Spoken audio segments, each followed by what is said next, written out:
자, 그래서 원운동과 뉴턴 법칙의 응용을 이제 지난 시간에서 계속을 해봅시다.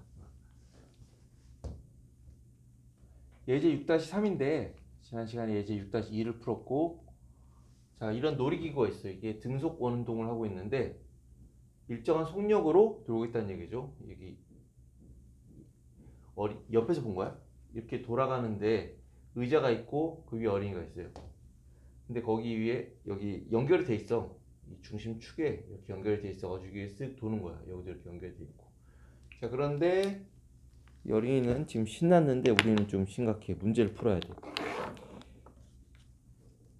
이 관람차가 제일 아래에 있을 때, 그리고 제일 위에 있을 때 어린이에게 좌석이 의자가 어린이에게 작용하는 힘을 우리가 구해봐라. 이런 문제예요. 자, 그래서 이렇게 합시다. 표기를 n 바텀 이렇게 했는데, 자, 이 아래쪽에 있을 때 이 어린이에게 작용하는 알짜 힘 시그마 F를 우리가 한번 생각을 해보면은 이 어린이의 질량이 m이라고 하면요 필연적으로 중력을 받고 있습니다. 그래서 우리가 아래쪽의 방향을 플러스라고 해보자. 그러면은 이 위쪽을 마이너스 n 버튼 이렇게 표시했어. 이게 뭐냐면은 얘가 의자에 앉아 있잖아. 그리고 돌고 있잖아. 의자에 앉아 있으면은 어떤 면 위에 올라가 있으니까 의자가 어린이를 밀어내는 힘이 있어요. 그걸 우리가 지난 시간에 수직 항력이라고 했어요. 이 네 가지 힘들 경우에 따라서 항상 해석할 수 있어야 돼. 수직 항력 스몰 n으로 써버렸어요. 이거가 정지해 있으면은 이런 식으로 평형 상태에 있는 평형 상태에 있는 입자로 생각하면 되는데 이게 아니라 운동을 하고 있죠. F equal ma인데 m r분의 v제곱. 왜냐하면 우리 지난 시간에 이런 식으로 배웠으니까요. 그렇죠? 그래서 이게 r이야. 대문자 r. 이런 식으로 표현하면은 문제에서 물어본 아래쪽에서 좌석이 의자가 어린이를 밀어내는 힘이 얼마냐 요구를 했어요. 그래서 정리를 해보면은 mg 플러스 m의 r분의 v 제곱 이렇게 됩니다. 그런데 물리하는 사람들이 좋아하는 거 이런 식으로 하나 묶어내. 그럼 1 플러스 gr분의 v 제곱 이런 식으로 정리해야 됩니다. 그래서 이 아래쪽에서는요 이런 힘을 받게 되는데 mg가 그냥 가만히 있을 때 앉아 있을 때 어린이가 받는 그 중력이 크기잖아, 힘이잖아. 근데 거기다가 1 플러스 이런 식으로 돼 있어요. 양수 이거 양수야. 그러면은 문제에서 몇이라고 그랬지? v가 3 메타파 세크 제곱이야. 9 들어가고 9.8 들어가고 r은 10m가 들어가면요 이 항이 1보다 커지게 돼. 양수가 돼. 그러면 이 아래쪽에서 의자가 이렇게 더 하는 거는 자기의 무게보다 더 큰 힘을 싹 밀어주고 있는 거예요. 그래서 약간 좀 눌리는 어린이는 그런 걸 느끼게 되는 거죠. 자, 2번. 그 다음 물어본 거는 만약에 궤도의 맨 꼭대기 있을 때 이제 의자가 어린이에게 작용한 힘. 자, 그래봐요. 그러면은 요때는 이렇게 해볼까요? 아래쪽을 플러스 마이너스 n 탑 이꼴 m 곱하기 r분의 v 제곱 이런 식으로 되어봤어요. 그러면은 n 탑은 mg 마이너스 m의 r v 제곱 같은 식으로 묶어보면은 1 마이너스 gr분의 v 제곱 이런 식으로 정리가 되죠. 자, 그래서 얘를 계산을 해보면은 9.8 10 얘는 3의 제곱 이런 식으로 계산을 해보면은 0.908 킬로그램 잠깐만 메타 퍼 세크 제곱 이런 식으로 되겠죠. 자, 그러면은 느낀 건 뭐야? 위쪽에 있을 때는요 자기의 mg만큼의 크기보다 좀 더 작은 한 10% 정도 작은 값이 이렇게 딱 했어. 그러면 위에 갔을 때는 어린이가 느끼는 거는 순간 좀 가벼워진 붕 뜬 약간 그런 느낌을 받게 되는 거죠. 이거 같은 경우는 실제 계산을 해보면은 1.09 mg가 나와요. 그러니까 대략 한 9% 정도 더 무겁게 뭔가 딱 눌리는 걸 느끼는 거야. 그렇습니다. 근데 이렇게 하는데 만약에서 문제가 또 물어봤어요. 만약에 이거가 아니라 10m/s로 세크지 이렇게 늘어났어요. 더 빨리 둔다는 얘기야. 그렇게 되면 어떻게 되나? 상식적으로 아주 빨리 둔다 그래. 무한대로 간다 그래봐. 어린이 어디론가 튀어나가겠지. 안전장치가 꽉 돼 있지 않는 이상. 자, 그래서 이거 같은 경우가 만약에 V가 10이 되잖아요. 그러면은 9.8 곱하기 10의 제곱이 되는 거예요. 그래서 이 항이 1보다 더 큰 게 돼. 그래서 얘는 토탈은 음수가 되게 돼버려. 음수. 여기서 받는 수직 항력이 음수가 된다는 얘기는 얘는 튀어나간다는 얘기야. 어디 꽉 묶여있지 않는 이상 슬쩍 걸쳐 있으면은 툭 튀어나간다는 소리가 돼버려. 오케이? 지금 만약에 그리고 n 바텀 요건요. 만약에 이게 속도가 10m/s가 되잖아. 그럼 얘 대략 10에 10 곱하기 10에 100 돼버리면 이 항이 2가 돼버려. 2. 그 말은 아래쪽에서는 어린이가 중력의 2배 이상 되는 그런 힘을 꼭 받고 있는 거야. 그 어린이 입장에서는 되게 좀 괴로운 힘든 상황이죠. 이가 뭐 우주 비행사도 아니고. 자, 이렇게 해보겠습니다. 자, 이제 그 다음 장 6-2 비등속 원운동에서 할 건데요. 6사 우리 교환이 6장은 여기까지야. 여기에서 예제 6-4 풀면 되는데, 그 다음에 6-3 뭐 가속틀 내에서의 운동 뭐 이런 거 있잖아. 저항력 받는 운동 그런 거는 범위에 안 들어가요. 여기까지 하고 우리 실장으로 넘어가 봅시다. 비등속이라는 게 말이에요. 원운동을 한대. 계속 이 궤적을 따라서 원운동을 하는데 얘가 등속이 아니라 비등속이야. 자, 지금 계속 하고 나왔죠. 등속 원운동이라는 건요, 등속력이에요. 아주 짧은 시간 동안 속도의 크기가 바로 속력이라고 그랬어요. 그런데 만약에 그게 그 벡터가 방향이 바뀌거나 내지는 그 벡터의 길이가 더 길어지거나 짧아지거나 감속, 가속 이렇게 되면요, 우리는 등속이 아니라 그래요. 비등속이라고 하는데, 이 경우는 뭐냐면은 비등속인데 어떤 무슨 지난 시간에 처음에 설명했던 것처럼 이렇게 무슨 타원 궤적 따라가는 게 아니라 원운동 운동을 계속 따라가고 있는데 비등속이란 말이니까, 여기로 가해진 힘은 있는데 얘가 접선 방향 같은 게 바뀌는 거예요. 오케이?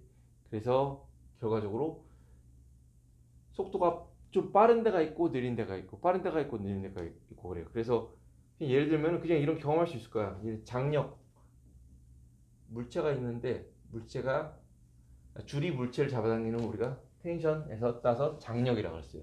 이렇게 돌리는데 여러분 이걸 막 빨리 돌리면요, 적절한인가? 막 빨리 돌리잖아. 이게 줄 매달아놓고 물질 매달아놓고 그러면 상관없는데 좀 천천히 돌리잖아. 이렇게 해서 천천히 돌려. 그러면은 위쪽에서는 약간 속도가 줄어들고 아래쪽에서는 속도가 훅 빨라지고, 이런 길 한번 경험해 본 적이 있을 거예요. 자, 그런 경우 우리가 비등속 운동이라고 합니다. 접선 만약에 등속 원운동이면요, 가해지는 힘이 가속도의 방향과 힘의 방향 같습니다. 그렇지? 얘가 무슨 방향에 관련이 있는 건 아니잖아. 내가 힘이 가해진 방향이 바로 가속도의 방향이에요. 등속 원운동이면요, 힘이 이 안쪽으로 가해져요. 그걸 우리가 구심력이라고 했어요. 구심력이라는 힘의 역할이 있다. 거기에는 뭐 장력이 될 수도 있고 마찰력이 될 수도 있고 중력이 될 수도 있다. 뭐 이런 식으로 앞에서 설명을 했어. 자, 그런데 요거에 따라서 요거가 정해지는데, 만약에 이거 말고 여기로 가해지는 힘 말고 이쪽으로 가해지는 힘도 있다면은 그때 우리가 가속도를 레디얼 성분과 지름 성분과 T 했어요. 탄젠셜 접선 성분으로 나눌 수 있다고 그랬죠. 자, 그래서 요게 접선 성분은 힘의 크기와 관련이 있고 속력이 빨라지고 느려지고 관련이 있고, 얘는 뭐야? 방향이 틀어지는 건 관련이 있다고 그랬어요. 그렇지? 자, 그런 식으로 한 겁니다. 자, 그래서 예제 6-4를 한번 보면요, 이런 원운동을 하는 물체가 있는데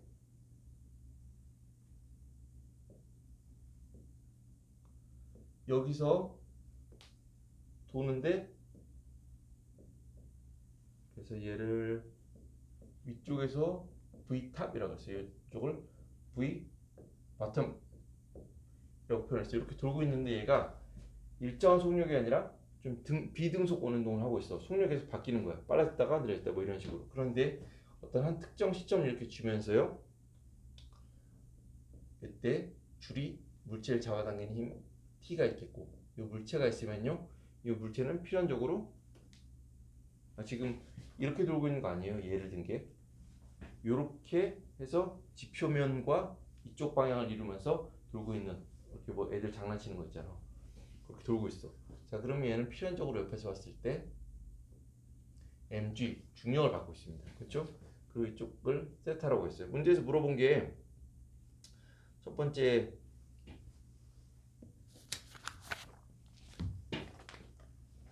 접선 방향에 대해서 접선 가속도와 줄의 장력을 구하라 그랬어. 접선 그리고 줄의 장력을 구해보자 그랬어요. 접선 가속도. 자, 그러면은 요 물체에 대해서 우리가 분리의 힘을 한번 어떤 힘들이 가야 되나 생각해 볼 수 있죠. 장력 그리고 중력이 가야죠. 그런데 여기가 세타면은 여기도 세타입니다. 자, 그러면은 요 중력은요 이렇게 나눠질 수가 있어요. 그래서 얘를 mg 코사인 세타, 얘를 mg 사인 세타 이런 식으로 나눌 수 있습니다. 자, 그래서 접선 가속도는요 이쪽 성분인데요. 이쪽 성분은 mg 사인 세타예요. 자, 그러면 이쪽으로 이쪽 접선으로 했을 때 우리가 이런 식으로 한번 나눠볼까요? x축, y축으로 나눠봐가지고 그러면 딱 갖다 댈 수 있잖아요. x축, y축으로. 이쪽 방향으로 가해지는 다른 힘이 있나요? 다른 힘이 없어요. 중력에서 이쪽 성분만 이 물체에 지금 가해지는 거예요. 접선 방향으로. 자, 그래서 이렇게 보면은 앞에서 했던 R자 힘이 가해주는 거는 M 사인 세타. 뒤에 뭐 플러스 마이너스 붙는 게 없어. 이거가 뭐예요? MA. 근데 이게 MAT라고 표시할 수 있죠. 그렇죠? 그러면은 저거는요. 쉽네. AT는 G 사인 세타예요. 등속 원운동에서는 AT 성분이 없었어요. 그렇지? 자, 그런데 비등속 원운동에서는요. AT 성분이 있어요. 그런데 AT 탄젠셜이라는 이 가속도 성분이요. 어떤 일정한 값이 아니라요. 도는 거의 세타 값에 따라서 달라져요. 그래서 이런 식으로 사인 세타 이거의 세타 값에 따라서 가속도가 커졌다가 작아졌다가 커졌다가 작아졌다가 그래요. 이쪽으로 쑥 내려오면 여기서는 세타가 0이니까 이쪽에서는 탄젠셜 성분이 그 순간 제로가 되는 거죠. 만약에 세타 여기 봐. 그럼 90도잖아. 그럼 이쪽 돌아서 내려올 때 이쪽에서 이 탄젠셜 성분이 크기가 가장 크겠죠. 컸다 0이 됐다. 뭐 이런 식으로 어떤 주기를 가지고 탄젠셜 접선 가속도가 바뀌는 상황이 오는 겁니다. 이렇게. 자, 그래요. 자, 그러면 이제 장력 T에 대해서 한번 정리를 해봐라. 표현을 해봐라 그랬어요. 자, 그러면은 얘를 봤을 때 x, y로 봤을 때 y축으로 요런 힘이 가해지고 요런 힘이 가해지고. 자, 그래서 이렇게 표시할 수 있죠. 시그마 F는 T mg 코사인 세타 이런 식으로 표시할 수 있어요. 자, 이거 같은 경우는요. 얘를 xy축으로 봐가지고 얘를 양수, 이쪽을 음수로 봤어요. 그래서 이런 식으로 표현됩니다. 얘가 MAC 라고 표시할 수 있어요. MAR C라고 쓰면 안 되겠다. 얘는 레디얼 성분, 지름 방향 성분, 아까 했던 거는 접선 성분. 자, 이런 식으로 표시할 수 있습니다. 자, 그러면은 T 이꼴 mg 코사인 세타 플러스 MAR 이런 식으로 표시할 수 있어요. 자, 그런데 AR을 우리가 가속도가 원운동에서 R분의 V제곱 이런 형태로 된다 그랬잖아요. 그래서 기억을 더듬어보면은 지난 시간에 AR과 AT로 표현했는데 AR은 R분의 V제곱이다 이렇게 했어요. 그런데 이쪽으로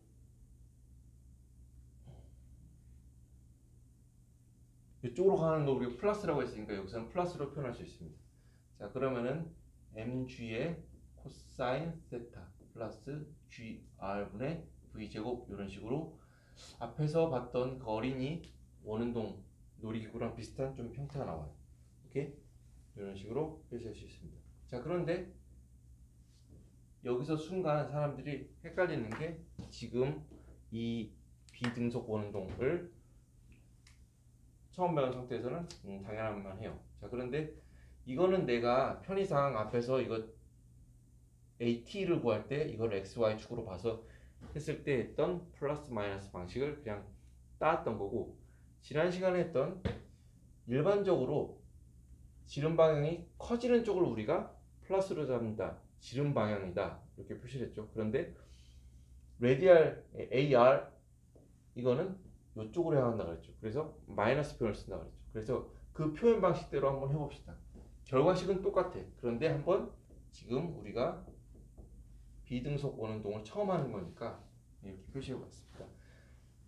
지름 방향 커진 쪽을 플러스로 봐, 줄어드는 쪽을 마이너스로 봐. 그러면은 이거는 다시 똑같은 지금 장력을 구하는 건데 다른 식으로 표현하면은 mg의 코사인 세타 마이너스 t라고 표시할 수 있어요. 이거 플러스 이쪽은 마이너스, 이거가 mar 이런 식으로 될 수 있어요. 자, 그런데 m 이게 r분의 마이너스 v제곱 이런 식으로 표현할 수 있다고 지난 시간에 배웠습니다. 이쪽을 지름이 커진 쪽을 플러스로 봤을 때. 오케이?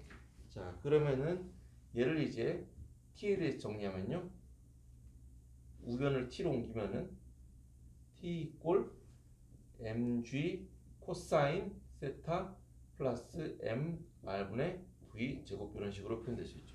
그래서 동일하게 t 이꼴 mg의 코사인 세타 플러스 이런 식으로 동일하게 정리가 됩니다. 알겠죠?